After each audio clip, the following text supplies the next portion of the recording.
Peuple de Dieu, shalom. Voilà, aujourd'hui nous allons développer un peu ce que dit l'apôtre Paul par rapport à la Torah, mais lire des petits versets. Mais la page que je vous ai mis là, en profil, ça c'est le calendrier hébreu. Donc si vous cliquez dessus, vous verrez le vrai calendrier hébreu avec les fêtes de l'Éternel. Donc comme je vous ai dit, hein, j'ai pris ça chez une sœur Ruth israélite. Donc, si vous êtes curieux vraiment de savoir, vous allez sur Facebook ou YouTube, vous tapez Ruth Israélite et vous verrez vraiment, vous aurez toutes les réponses à vos questions.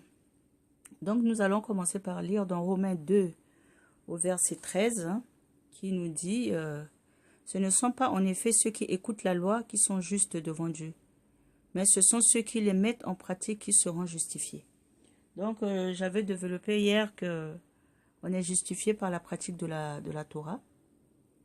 On dit que ceux qui écoutent et qui ne la mettent pas en pratique ne seront pas justifiés. Donc nous sommes obligés de la mettre en pratique pour être justifiés devant Dieu. Donc moi, c'est des petits versets comme ça que je donne. Hein. Maintenant, les personnes vraiment qui ont soif et que Dieu a touché leur cœur,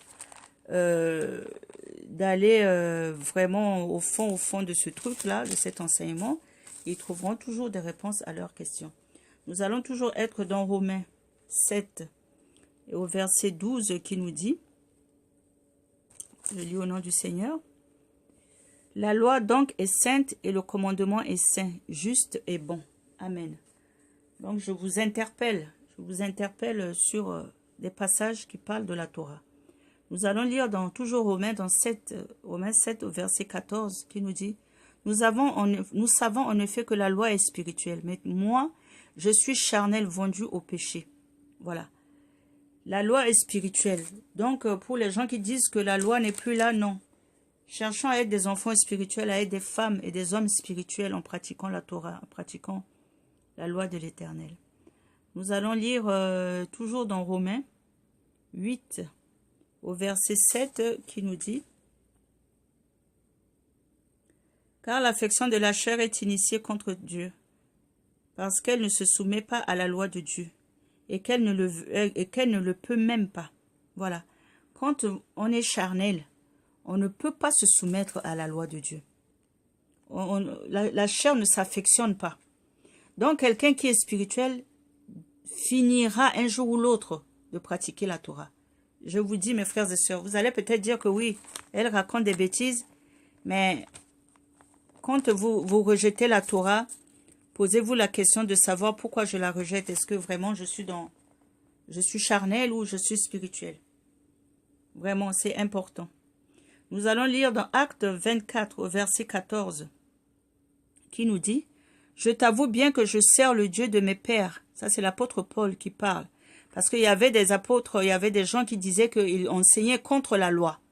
Et les gens disent que on entend que tu es en train d'enseigner contre la loi alors que Jésus il nous avait dit de pratiquer la loi, tout ça. Et il a dit, voilà sa réponse, « Je t'avoue bien que je sers le Dieu de mes pères, selon la voie qu'ils appellent une secte, croyant tout ce qui est écrit dans la loi et dans les prophètes. » Voilà.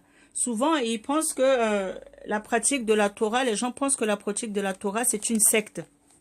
Alors que non, c'est la vérité, parce que Jésus même, on l'avait traité de Belzébul, hein. On l'avait traité de prince des démons. Hein. Donc, ne soyez pas étonnés que les gens disent que la pratique de la Torah, c'est une secte. Ce n'est pas une secte, c'est le vrai chemin qui nous mène au Seigneur. Nous allons maintenant lire un passage dans le psaume 40, au verset 7, qui nous dit, « Tu ne désires ni sacrifice ni offrande. Tu m'as ouvert les oreilles. Tu ne demandes ni holocauste ni victime expiatoire. Alors je dis, voici, je viens avec le rouleau du livre écrit pour moi. Je veux faire ta volonté, mon Dieu, et ta loi est au fond de mon cœur. » Ça, c'est David hein, qui fait cette prière au Seigneur. Donc, petit à petit, moi, je vous donne des passages que Dieu permet, hein, que je vous donne. Hein. Voilà. Là, nous avons Malachie 3 au verset 16 qui dit « Alors ceux qui craignent l'Éternel se parlèrent l'un à l'autre. L'Éternel fut attentif et il écouta, et un livre de souvenirs fut écrit devant lui. Pour ceux qui craignent l'Éternel et qui honorent son nom, ils seront à moi, dit l'Éternel des armées. Ils m'appartiendront au jour que je prépare, et j'aurai compassion d'eux, comme un homme a compassion de son fils qui le sert. Et vous verrez de nouveau la différence entre le juste et le méchant, entre celui qui sert Dieu et celui qui ne sert pas Dieu. » Et oui, mes frères, nous devons faire très très attention. Nous allons lire Matthieu 5, verset... Excusez-moi, ouais. Matthieu 15, plutôt, au verset 3, qui nous dit « Il leur répondit, « Et vous, pourquoi transgressez-vous le commandement de Dieu au profit de votre tradition ?» Voilà. Beaucoup de chrétiens, nous sommes tous en train de transgresser la loi de Dieu au profit de notre tradition. Au profit, vous me direz que Dieu, c'est pas un Dieu de tradition. Oui, c'est vrai. N'empêche que même si Dieu n'est pas un Dieu de tradition, nous, les enfants de Dieu, nous avons encore des traditions dans notre vie. Nous faisons des choses que nos parents aiment, qu'ils aiment qu'on fasse. Et le fait d'appliquer ça pour leur faire plaisir, ça veut dire que nous sommes dans la tradition. Donc, la tradition de Dieu est mieux que la tradition des hommes. Voilà. Donc, nous allons lire le prochain dans Matthieu 15. Pardon, Matthieu 23, au verset 23, qui nous dit « Les scribes et les pharisiens sont assis dans la chaire de Moïse. Faites donc et observez tout ce qu'ils vous disent, mais n'agissez pas selon leurs œuvres, car ils disent et ne font pas. Ils lient les fardeaux pesants et les mettent sur les épaules des hommes, mais ils ne veulent pas les remuer du petit doigt. » Voilà. Les juifs pharisiens ou rabbiniques, ils ont compliqué la Torah. Vraiment, ils ont mis beaucoup de lois, beaucoup d'interdits, beaucoup de choses qui ne sont même pas bibliques. Ils ont mis dans la Torah, ça fait que la Torah est devenue lourde, la Torah est devenue pratiquement impossible, la Torah est devenue difficile à suivre parce que ils les ont vraiment, comme dit dans ce Bible, ils les ont vraiment compliqués. Et c'est pour ça le Seigneur Jésus dit, ils ont compliqué ça, mais eux-mêmes, ils ne sont pas capables de faire ce qu'ils ont dit aux hommes de faire. Ils ne peuvent même pas remuer ça de leurs petits doigts. Nous allons toujours rester à Matthieu 23, au verset 2 à 3 qui nous dit, oui ça on l'a déjà lu, au 23 qui dit, Matthieu 23, 23, « Malheur à vous, scribes et pharisiens, hypocrites, parce que vous payez la dîme de la menthe et de l'âneth et du cumin, et que vous laissez ce qui est le plus important dans la loi, la justice, la miséricorde et la fidélité. C'est là ce qu'il fallait pratiquer sans négliger les autres choses. » Voilà. C'est pour compléter ce que je viens vous dire. Donc, la justice même que Jésus nous enseigne, eux, ils ont aboli ça, ils ont rajouté de leurs traditions à eux, ils ont compliqué. Ça fait que les gens qui sont extérieurs, les chrétiens extérieurs, quand ils voient comment les Juifs pratiquent la Torah, ils disent que non, c'est trop compliqué, c'est impossible.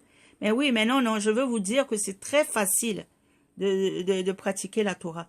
Moi, je vous le fais à ma façon, à la plus simple que Dieu me dirige de le faire. Donc, c'est pour ça que je suis encore en train de vous parler de la Torah. Pourquoi nous devons pratiquer la Torah. Après, petit à petit, nous allons, comment dire, avancer. Nous allons lire Éphésiens 6 au verset 12 qui nous dit « Car nous n'avons pas à lutter contre la chair ou le sang, mais contre les dominations, contre les mondes des ténèbres, contre les esprits méchants dans les lieux célestes. » Oui, donc, comment dire, la Torah a été corrompue par Satan. C'est pour ça qu'il y a une guerre entre la lumière et les ténèbres. Donc, Satan a tout fait pour corrompre la Ça fait que les gens, ils se sont éloignés de la Torah. Ils ont pensé que la Torah, c'est fini. hein, que c'est du temps passé. Non, non. Mais c'est lui, il a corrompu la Torah depuis le temps de Nimrod, depuis le temps des Philistins. Ils ont rejeté la Torah. Et ils ont voulu faire, vous allez lire dans Genèse 10, verset 10, vous allez voir le règne de Nimrod, vous allez lire Daniel 12, verset 3, vous allez lire Malachie 4, verset 4, et on va vous dire pourquoi. Pourquoi il a détourné le peuple de Dieu, parce qu'il sait que le chemin pour venir au Seigneur, c'est la Torah. Il sait que le peuple de Dieu est en train de rejeter la parole de Dieu. Donc, je vais rapidement vous parler de la Torah, qui est les 5 livres de Moïse, qui est la Genèse, l'Exode, Lévitique, Nombre, Deutéronome. Genèse qui veut dire commencement, Exode qui veut dire non, Lévitique qui veut dire il est et il appela, Nombre qui veut dire, ça c'est les significations, Nombre ça veut dire dans le désert, Deutéronome ça veut dire la parole. Donc voilà, c'est les 5 livres de Moïse qui est la Torah. Donc, mes frères et sœurs, je vous dis encore, allez vers le site de la sœur Ruth Israélite. Tapez sur YouTube ou sur Facebook, vous allez la trouver. Allez sur le site aussi du frère Yeshua Ozana. Lui aussi, Dieu m'a envoyé vers lui. Allez aussi vers le site de WKP. Lui aussi, vous allez trouver vraiment des richesses, vous allez trouver les livres de Jubilé, vous allez trouver les apocryphes, vous allez trouver les livres d'Enoch, vous allez trouver les rouleaux d'Adam, vous allez trouver la Torah vraiment écrite chez les Hébreux où ça a été trouvé à Qumran. Vous allez voir que les versions n'ont rien à voir avec les 8 secondes. Vous allez trouver les livres de Siracide sur tous ces sites-là que je vous ai donnés, surtout sur le site de la sœur israélite. Vous allez trouver vraiment des richesses. Vous allez trouver vraiment des choses que nous étions loin, loin, loin de savoir. De savoir même l'enseignement de la sanctification. Je vais développer ça quand je serai sur la sanctification. Vraiment des choses qui sont cachées, qui nous ont cachées et que on a retrouvé à Qumran et que parce que Dieu ne permet pas que sa parole soit vraiment, vraiment, vraiment abolie. Donc ça fait que ces paroles-là sont sorties donc sur ces sites-là que je vous ai donnés pour celles ou ceux qui veulent vraiment entrer dans la Torah. Vous allez aller sur ces sites. Vous allez trouver tout ce que vous voulez. Les calendriers, les fêtes de l'Éternel, l'enseignement sur le Shabbat. Tout. Vous allez tout trouver. Donc c'est pour ça, moi, à mon niveau, le peu que Dieu m'a donné de faire, de vous dire, je le fais. Mais je vous encourage vraiment d'aller vers ces frères et sœurs. Donc, demain, nous allons faire l'enseignement sur le Shabbat. Qu'est-ce que c'est le Shabbat? Comment pratiquer le Shabbat? Que le Seigneur Jésus-Christ vous bénisse. Que le roi Yeshua Mashiach soit sur vous. Amen, amen.